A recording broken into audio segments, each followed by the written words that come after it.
Olá, pessoal! Assuma a responsabilidade. Tito era um rapaz de 32 anos quando o conheci. Solteiro, desempregado e há anos vivendo em um estado de completo abandono. Não tinha lugar para morar, dependia da ajuda da família, passando um tempo na casa de cada um. Quando suas crises de mau humor tornavam a convivência insuportável na casa de um de seus irmãos, ele tinha que mudar e morar com o outro. E assim foi levando a vida, mês após mês e ano após ano, acomodado a um estado precário, culpando a todos que podia por seu fracasso. Ele foi levado ao consultório pelos 2 irmãos mais novos, que se preocupavam muito com ele, mas que haviam chegado ao limite. O colocaram contra a parede e exigiram que ele se tratasse, caso contrário ninguém mais o iria acolher. Por pressão, ele iniciou o tratamento. Tito tinha o desânimo estampado no rosto. Usava uma camisa amassada, um chinelo de dedo bem gasto, o cabelo despenteado e a barba sem fazer. No primeiro dia em que nos vimos, ele permaneceu um bom tempo em silêncio, sentado no sofá, com as mãos entre os joelhos e a cabeça baixa. Não agia como alguém consciente de que precisava de ajuda. Muito pelo contrário, parecia um adolescente que só estava ali por ter sido obrigado. Quando resolveu falar, fez um longo discurso, que parecia já ter dito muitas e muitas vezes a outras pessoas, relatando os motivos pelos quais nada dava certo em sua vida. As demissões dos inúmeros empregos, segundo ele, foram sempre pelas condições de trabalho, intransigência do patrão ou traição dos colegas. Uma lista interminável de responsáveis, na qual ele certamente não estava incluído. Ele era a vítima de tudo e de todos, começando por sua mãe.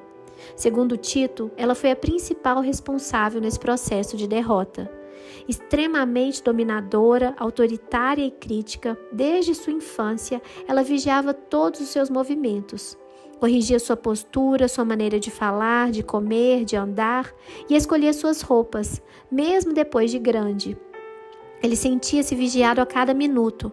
Era sufocado pela mãe, mas não tinha coragem para enfrentá-la.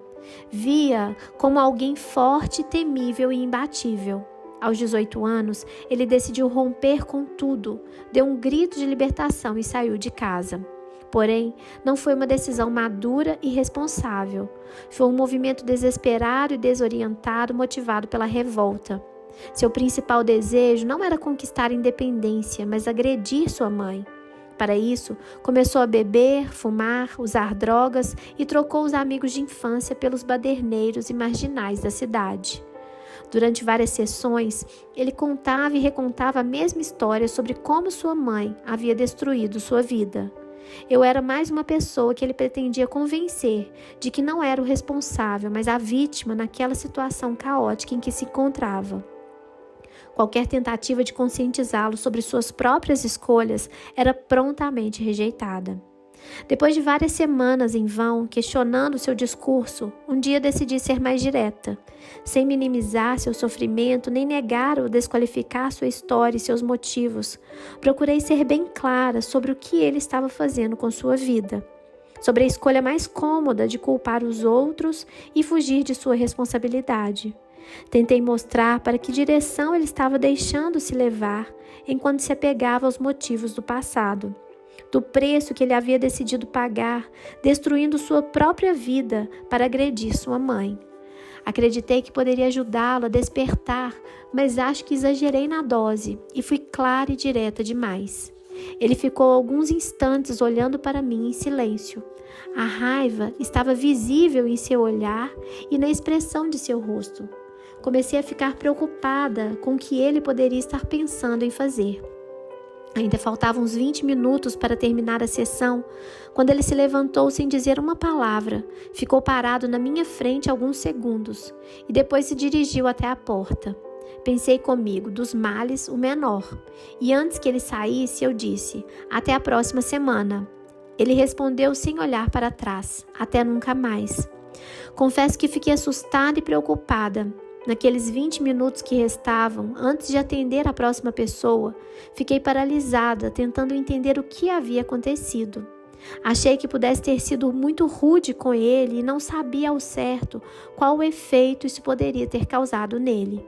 Os dias foram passando e realmente Tito não voltou mais. 2 meses depois, seu irmão me procurou e, para minha grande surpresa, ele foi agradecer pelo tratamento. Disse que Tito havia cuidado da aparência, conseguido um emprego e estava assumindo a sua vida. Glória a Deus, fiquei imensamente feliz e aliviada com a notícia. Tito não percebia que, na tentativa de atingir a mãe, a pessoa mais atingida e prejudicada era ele mesmo. Ele sacrificou sua vida para puni-la, como muitas pessoas fazem quando se sentem vítimas de outras. Tito acreditou que com sua rebeldia estava livrando-se do controle de sua mãe. No entanto, permanecia seu refém. A raiva e o ressentimento que nutria o controlavam, o mantinham prisioneiro, impedindo que ele seguisse em frente. Certamente sua mãe sofreu muito vendo o sofrimento dele. No entanto, a pessoa mais prejudicada foi ele mesmo. A raiva e o ressentimento nos faz buscar culpados ao invés de soluções. Nos mantém prisioneiros das situações que nos magoaram, nos condenando a um sofrimento contínuo.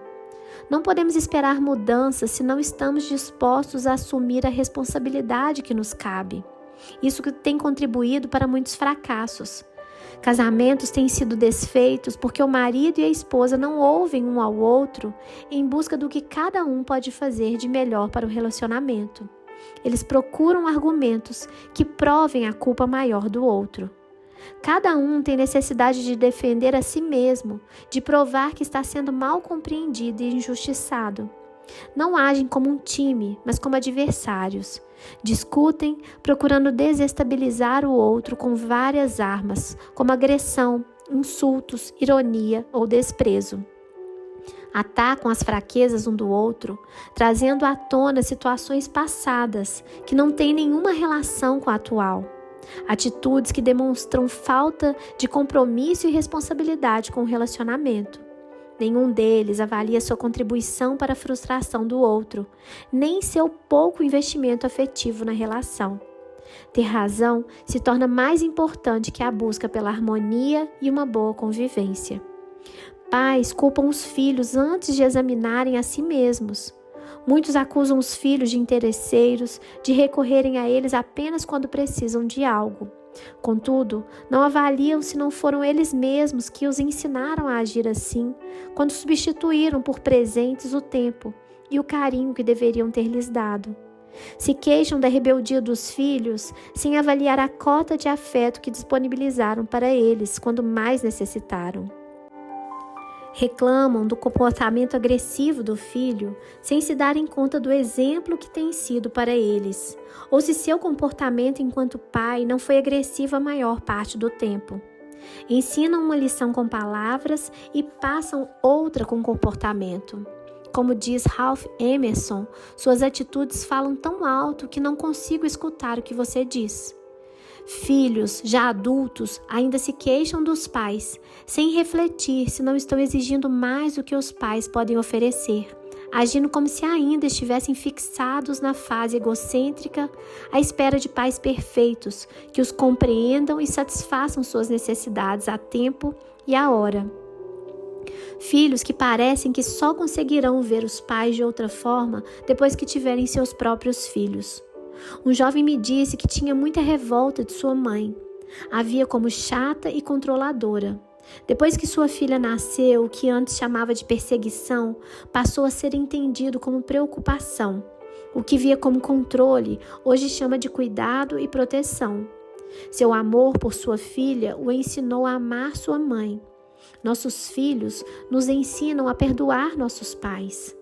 Uma amiga, depois de ler meu livro, O Poder da Palavra dos Pais, o enviou para sua mãe, de presente, depois de ter marcado com caneta hidrocor todas as situações em que ela reconheceu que sua mãe havia errado em relação a ela. Hoje, ela também tem uma filha, e somente agora, com seus próprios erros e dificuldades, apesar de toda a sua dedicação, pode compreender as falhas que a mãe cometeu. Todo o amor que tem pela filha não foi capaz de impedir que ela também cometa seus próprios erros. Todos erramos. Não há um justo sequer. Romanos 3:10. Não vamos conseguir realizar mudanças efetivas focando o erro do outro ou esperando que os outros mudem e nos deem licença para sermos felizes. Muitas pessoas precisam manter seus algozes para permanecerem no confortável lugar de vítima. Afinal, enquanto existir um vilão a quem culpar e uma justificativa para o fracasso, não é necessário se responsabilizar com mudanças. Quem assume a responsabilidade consigo mesmo, reage e escreve sua própria história. Não deixa o roteiro de sua vida nas mãos de outros, para depois queixar-se do desfecho. Que Deus abençoe vocês e até o nosso próximo capítulo.